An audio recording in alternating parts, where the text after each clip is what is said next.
Radio Silaturahim dan Rasul TV untuk Islam yang satu, untuk Indonesia bersatu. Alhamdulillah ikhwan akhwat fillah rahimakumullah, kembali lagi dengan saya Muhammad Arifin dan juga rekan-rekan kami pejuang dakwah dalam acara Tausiah Sore bersama Ustadz Z.M. Bahmid dengan tema Gerhana dalam Pandangan Islam. Dan alhamdulillah saat ini masuk sesi kedua, yakni sesi tanya jawab. Yang pertama dari hamba Allah Ustadz yang ada di Bogor ingin menanyakan, Assalamualaikum warahmatullahi wabarakatuh Ustadz, bagaimana cara sholat gerhana matahari dari hamba Allah di Bogor? Dan juga tadi ada hamba Allah yang ada di Magelang Ustadz ingin menanyakan, apakah sholat gerhana matahari dilakukan sebelum gerhana atau sesudah gerhana Ustadz? Bismillahirrahmanirrahim. Allahumma salli ala Muhammad wa ala ali Muhammad. Salat gerhana ini dibikin dua rakaat, jadi berarti 4 rakaat, tapi tiap rakaat itu 2 kali ruku. Jadi ketika kita baca Al-Fatihah dan salah satu surah dari Al-Quran, kemudian kita ruku, kita bangun dari ruku, kita ulangi lagi dengan membaca Al-Fatihah dan surah juga yang cukup panjang, baru kita sujud. Nah, sujudnya sama dengan salat biasa, yaitu 2 rakaat, 2 kali sujud. Dan begitu juga di rakaat yang kedua. Jadi salat gerhana itu hanya bedanya dia itu 2 kali ruku. Jadi berarti 2 kali membaca Al-Fatihah dan 2 kali kita, dan tiap rakaat ya, 2 kali membaca Fatihah dan 2 kali membaca ayat yang cukup panjang. Dan kapan yang paling tepat? Itu kan hadis yang saya bawakan tadi, Rasul sallallahu alaihi wasallam mengatakan, apabila terjadi gerhana maka salatlah kalian, berdoalah kepada Allah Ta'ala, bertahmidlah kepada Allah, bertakbirlah kepada Allah Subhanahu wa Ta'ala, dan sesudah salat itu disunnahkan untuk khutbah sekalipun pendek. Jadi pada waktu salat khusyuf namanya ya, salat gerhana itu kita 2 rakaat sampai 4 rakaat, kemudian diisi dengan khutbah. Itu setelah selesai salat. Tentunya itu selama gerhana itu terjadi. Kalau sudah selesai gerhana matahari, ya wallahu alam, tapi disuruh oleh Rasul sallallahu alaihi wasallam, ketika kalian melihat ada gerhana, maka Rasulullah mengatakan, maka salatlah kalian. Jadi sebenarnya pada waktu mulai masuk gerhana itu, apa pas detik yang sama masuk gerhana kita salat, boleh. Kita tunggu kira-kira 10 menit baru salat, boleh. Jadi ada jarak yang kita diberikan keluasaan oleh Allah Ta'ala. Kan kita tahu gerhananya itu berapa lama. Umpama gerhananya itu taruhlah kira-kira 1 jam, umpama dia bakal berakhir. Ya, begitu masuk gerhana kita mulai salat, atau di pertengahan gerhana kita salat, saya kira insya Allah nggak apa-apa. Mudah-mudahan terjawab, insya Allah terjawab. Iya, terima kasih Ustadz. Dari pertanyaan tadi datangnya dari Mbak Salum di Magelang Ustadz, dan juga hamba Allah yang ada di Bogor. Dan pertanyaan selanjutnya ini dari Akhina Muhammad Ustadz di Tangerang. Assalamualaikum warahmatullahi wabarakatuh Ustadz. Waalaikumsalam warahmatullahi wabarakatuh. Hikmah apa yang bisa kita ambil dari kejadian yang luar biasa ini Ustadz, yakni gerhana matahari esok? Bismillahirrahmanirrahim. Allahumma salli ala Muhammad wa ala ali Muhammad. Sebagaimana yang Rasul sallallahu alaihi wasallam menyatakan, inna syamsa wal qamar ayatani min ayatillah. Dan di ayat yang kita bawakan tadi itu banyak, hampir 60 ayat Allah Subhanahu wa taala menceritakan tentang matahari. Jadi hikmahnya tentunya di dalam hadis ini Allah Taala menyatakan, inna syams wal qamar ayatani min ayatillah. Matahari dan bulan itu termasuk tanda-tanda kebesaran Allah di antara tanda-tanda kebesaran Allah yang lain. Ketika terjadi gerhana matahari, apa yang terjadi? Kita gelap. Karena sinar matahari itu tidak tembus ke bumi. Jadi tiba-tiba gelap kayak malam.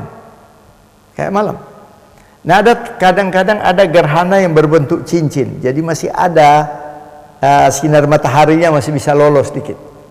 Ada yang gerhana total, tidak lolos sinarnya, tertutup dengan bulan.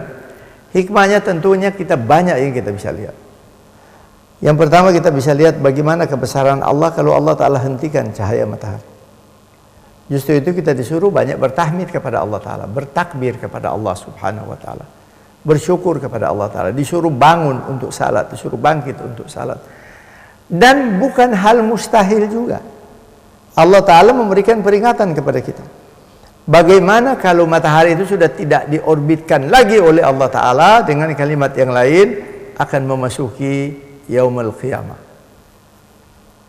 Dan mungkin juga, bukan hal mustahil, Allah Ta'ala memberikan peringatan kepada kita. Ini baru cahaya aja dihentikan oleh Allah Ta'ala. Bagaimana kalau Allah Ta'ala mendatangkan adab yang lebih besar lagi? Kira-kira demikian. Banyak hikmah yang kita bisa ambil, insya Allah terjawab. Iya, terima kasih Ustaz. Dan ini masih agak senada dengan pertanyaan sebelumnya Ustaz.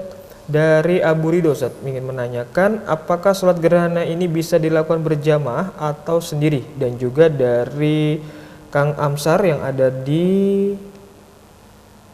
Bekasi Ustaz, kapan sih tepatnya waktunya untuk sholat gerhana? Tepatnya seperti yang saya katakan tadi, begitu masuk gerhana, dia salat. Jangan kita salat setelah selesai gerhana, karena Rasul sallallahu alaihi wasallam menyuruh apabila terjadi gerhana maka salatlah, bertahmidlah kepada Allah, fad'uhu, berdoalah kepada Allah Subhanahu wa taala. Maka untuk salat ini tentunya lebih baik berjamaah. Tapi kalau kita salat sendiri juga boleh, bukan nggak boleh, silakan aja. Tapi kenapa lebih baik berjamaah? Karena setelah selesai salat disunahkan untuk ada khutbah sekalipun pendek, insya Allah terjawab. Iya, terima kasih Ustaz atas jawabannya. Ini ada dari Bunda Nunik Ustaz di Depok. Beliau ingin menanyakan, amalan apa saja yang bisa kita lakukan ketika terjadinya gerhana matahari Ustaz? Mohon bimbingannya. Terima kasih. Bismillahirrahmanirrahim. Allahumma salli ala Muhammad wa ala ali Muhammad. Rasulullah sallallahu alaihi wasallam menyatakan, fa idza ra'aitumuhuma,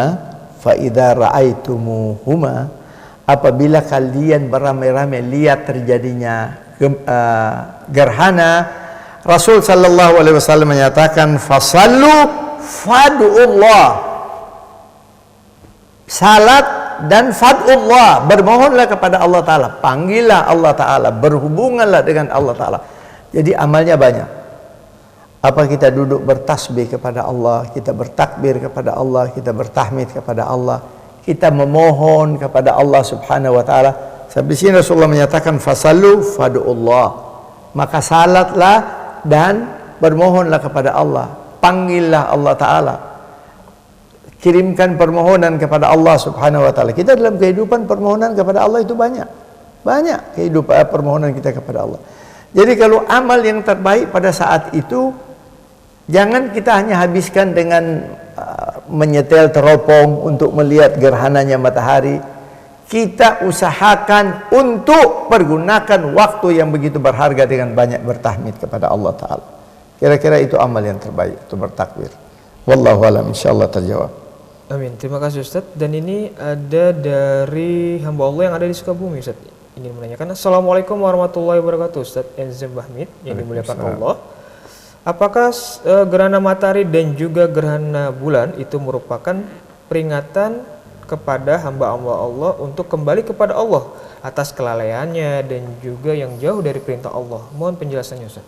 Bismillahirrahmanirrahim. Allahumma salli ala Muhammad wa ala ali Muhammad. Pertanyaan ini hampir sama dengan pertanyaan yang tadi. Nah, Ustaz. Ya boleh kita anggap itu sebagai peringatan. Sebab saya katakan kan, ketika terjadi gerhana itu kan cahaya matahari dihentikan oleh Allah Ta'ala. Jadi seakan-akan Allah meletakkan bulan di tengah-tengah, dan itu satu sunnatullah untuk supaya cahayanya tidak tembus ke bumi. Kita mau lihat itu sebagai peringatan, tentunya itu lebih baik. Bagaimana kalau Allah Ta'ala hentikan peredaran matahari? Bagaimana kalau tiba-tiba besok menjadi kiamat? Bagaimana tiba-tiba besok terjadi tabrakan antara bulan dan matahari dan bumi? Subhanallah. Jadi memang kalau kita lihat dari segi peringatan itu juga ada baiknya. Insya Allah terjawab. Iya, sebelum menjawab pertanyaan selanjutnya ada penelpon masuk ya. Halo, Assalamualaikum. Waalaikumsalam. Ustaz. Iya, dengan apa di mana Ibu? Kalau iya dari Sukabumi saya. Iya, silakan Ibu dengan Ustaz. Maaf nanya, kalau sholat masalah ini apa sih sholat gerhana itu harus dijaharkan kan siang atau enggak? Iya Ibu, bisa diulangi? Baca suratnya dijaharkan enggak? Iya. Baik Ibu. Iya, ada lagi Bu yang ditanyakan? Oh enggak, sudah segitu aja. Baik. Iya. Harus diapakan? lafadznya harus dijaharkan atau tidak Ustaz? Oh, itu tentunya dijaharkan Bu, karena kalau salat berjamaah itu malahan disuruh untuk membaca ayat yang panjang, jadi dijahirkan. Ya, kita mau salat sendiri boleh, kita mau salat berjamaah tentunya lebih afdal salat berjamaah, tapi dijahirkan, jadi supaya makmum itu bisa dengar. Insyaallah terjawab. Iya, semoga terjawab Ibu di tadi yang ada di Sukabumi ya. Dan selanjutnya ini pertanyaan dari Ibu Santi Ustaz yang ada di Pemalang Ustaz, Pemalang, Jawa Tengah. Assalamualaikum warahmatullahi wabarakatuh Ustaz ZM Bahmid. Saya pernah membaca apakah adanya gerhana matahari ini akan datangnya azab sehingga kita dianjurkan untuk memperbanyak zikir dan juga mohon ampunan kepada Allah Subhanahu wa taala. Mohon pencerahannya Ustaz. Masih seperti Bismillahirrahmanirrahim. Allahumma salli ala Muhammad wa ala ali Muhammad. Kalau soal itu wallahu alam. Kalau ada hadis yang mengatakan itu, saya sendiri juga belum pernah ketemu, tapi mungkin. Tapi yang jelas Rasul sallallahu alaihi wasallam mengingatkan kepada kita, kalau umpama itu pun merupakan peringatan Allah, tentunya peringatan dalam segala hal, termasuk peringatan kita untuk kita lebih berhati-hati. Dan bukan hal mustahil juga peringatan Allah Ta'ala. Bagaimana kalau Allah Ta'ala menghentikan sebagaimana pertanyaan tadinya. Tapi yang jelas Rasul sallallahu alaihi wasallam menyuruh kita untuk banyak berzikir, berdiri untuk salat, bermohonlah kepada Allah Ta'ala, bertakbir kepada Allah. Malahan di hadis yang lain disuruh kita untuk bersadaqah juga. Jadi pada saat juga itu selesai gerhana kita bersadaqah, itu juga ada baiknya, Masya Allah. Insya Allah terjawab. Iya, ini ada pertanyaan Ustaz dari 9722 Ustaz. Apabila gerhana terus kemudian turun hujan, apakah kita masih dilakukan sholat atau sholatnya di masjid Ustaz? Ini dari pertanyaannya. Bismillahirrahmanirrahim. Allahumma salli ala Muhammad wa ala ali Muhammad. Saya kira mungkin lebih afdal kalau salat di masjid berjamaah beramai-ramai. Kalaupun turun hujan dan kita rasa ada halangan, ya kita salat di rumah, tidak apa-apa. Dengan keluarga kita juga itu boleh. Karena ini bukan salat wajib. Ini salat sunnah yang disunnahkan oleh Rasul sallallahu alaihi wasallam. Dan mungkin ini masuk kepada kelompok sunnah muakkad, karena Rasul sallallahu alaihi wasallam ketika terjadi gerhana sekalipun hanya sekali di zaman Rasulullah, dan Rasulullah melakukan salat tersebut. Justru itu kita salat sekarang mengikuti contohnya Rasul sallallahu alaihi wasallam. Insyaallah terjawab. Ya, mungkin ada kesimpulan di sore hari ini Ustaz. Bismillahirrahmanirrahim. Allahumma salli ala Muhammad wa ala ali Muhammad. Para pendengar sekalian yang dimuliakan Allah Subhanahu wa taala, gerhana ini adalah sesuatu yang cukup besar di dalam fenomena alam. Tapi fenomena alam ini, di belakang fenomena alam ini adalah kekuasaan dan kekuatan Allah Subhanahu wa taala. Jadi mari kita lihat gerhana matahari ini merupakan satu peringatan Allah Subhanahu wa taala kepada kita bagaimana kebesaran Allah. Enggak ada makhluk manapun yang bisa menahan cahaya matahari. Hanya kekuasaan Allah yang bisa menahan cahaya matahari. Kita menantang matahari dengan mata kita pun enggak kuat. Tapi subhanallah, ketika Allah Ta'ala tempatkan bulan di tengahnya, matahari tertutup, apakah itu bukan peringatan kepada kita sekalian? Bahwa beginilah kalau Allah Ta'ala menghentikan cahaya matahari, subhanallah. Beginilah kalau Allah Ta'ala menjadikan malam terus menerus, subhanallah. Jadi hamba Allah yang mulia, para pendengar yang dimuliakan Allah Subhanahu wa Ta'ala, mari kita pergunakan momen ini sebaik-baiknya, mengikuti apa yang disunnahkan oleh Rasul sallallahu alaihi wasallam.